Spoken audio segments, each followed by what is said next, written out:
আমি তোমাকে এতদিন বাদে, এতগুলো চৈত্র মাস বাদে, এতগুলো পতনের পরে, এতগুলো উত্থানের পরে আমি তোমাকে আজ চিঠি লিখছি। এতগুলো 100 বছর বাদে, এতগুলো হাজার বছর বাদে আমি তোমাকে আজ ইমেল লিখছি। আমি ইতিহাসে প্রথম, আমি ইতিহাসে প্রথম লজ্জা, আমি ইতিহাসে প্রথম লজ্জা রজস্বলা, আমি ইতিহাসে প্রথম লজ্জা রজস্বলা, প্রথম শ্লীলতাহানি। এতদিন বাদে তোমাকে লিখছি। তোমার আর একটু সচেতন হওয়া উচিত ছিল। তুমি আমাকে লজ্জা থেকে বাঁচিয়েছিলে, কিন্তু তুমি আমাকে লজ্জা থেকে বাঁচাতেও পারোনি। আমি সেদিন ঘরে ছিলাম। আমি সেদিন এক পাত্র জলে পাপড়ি ছড়িয়ে পা ডুবিয়ে বসেছিলাম। মাসে 3 দিন আমি পায়ে ফুল লাগাই।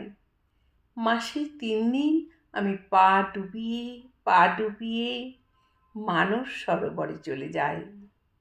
সাঁতার কেটে আমি 1 অনন্ত, 2 অনন্ত, 3 অনন্ত পার হয়ে বাবার কাছে ঘুরে, মায়ের কাছে ঘুরে আসি। ছোটবেলার উঠোনে গিয়ে শিউলি কুড়িয়ে আনি। আমি সেদিন ঘরে ছিলাম। তোমরা আমাকে রাজসভায় ডেকে আনলে। ওটাকে ডেকে আনা বলে না, ধরে আনা বলে। রাজসভায় ডেকে এনেই পরিকল্পনা করে একটা মেয়েকে তোমরা নগ্ন করে দেখতে চাইলে। আমি বলেছিলাম আমার শরীর ভালো নেই।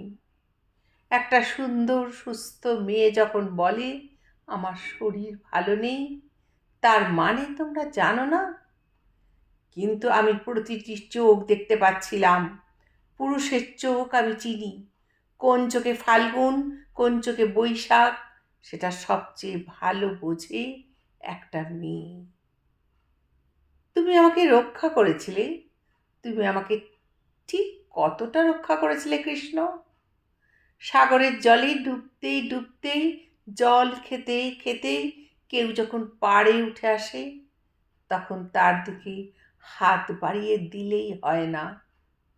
এতক্ষণ তুমি তার নাকানি জবানি দেখলে। তোমার হাত কেন আর একটু আগে গিয়ে এলো না? আমি যখন প্রায় বিবস্ত্র হয়ে এসেছি, তখন তুমি শাড়ি পাঠালে আমায়।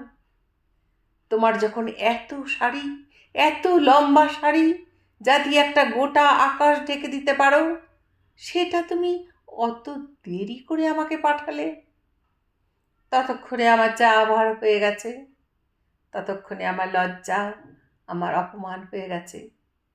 পিতামহদের চোখের সামনে, সন্তানতন্য বালকের সামনে আমার অসম্মান ঘটে গেছে। তুমি আমাকে ভালোবেসেছিলে কৃষ্ণ, নাকি তুমি তোমার রাজনৈতিক ক্ষমতা দেখাতে চেয়েছিলে? ক্ষমতা একটা নেশা, যে নেশা করে না তাকেও ধরাতে হয়। ক্ষমতা একটা চর, সেটা দুর্বলের গালেও মারতে হয়, বীরের গালেও মারতে হয়। ক্ষমতা একটা দড়ি, সেই দড়িতে অন্যের ছেলেকে জড়াতে হয়, নিজের ছেলেকেও জড়াতে হয়। কৃষ্ণ, তুমি যাকে ভালোবাসো তাকেও কি গর্তে ফেলে দেখতে চেয়েছিলে? অসম্মানের গর্তে, বিদ্রুপের গর্তে? তুমি কি বোঝাতে চেয়েছিলে প্রতিটি পুরুষ আসলে পুরুষ? পুরুষের কোনো কন্যা নেই, ধাত্রী নেই, মা নেই, স্ত্রী নেই। তার চোখের ভেতরে একটা চোখ আছে, সেই চোখ দেখতে চাই একটা শরীর। সেদিন যখন ঘরে ফিরে এলাম, তখন সূর্যের আলো শুয়েছিল আমার ঘরে। সেই আলো আমাকে জড়িয়ে ধরল, সেই অপরাহ্ন আমাকে জড়িয়ে ধরল। আমি আলো থেকেই, অপরাহ্ন থেকেই নিজেকে সরিয়ে নিয়ে দাঁড়ালাম, আমার ঘরের মাঝখানে দাঁড়ালাম। যেভাবে সেদিন দাঁড়িয়েছিলাম নিজের ঘরে, একটা একটা করে পোশাক খুলে দাঁড়িয়েছিলাম।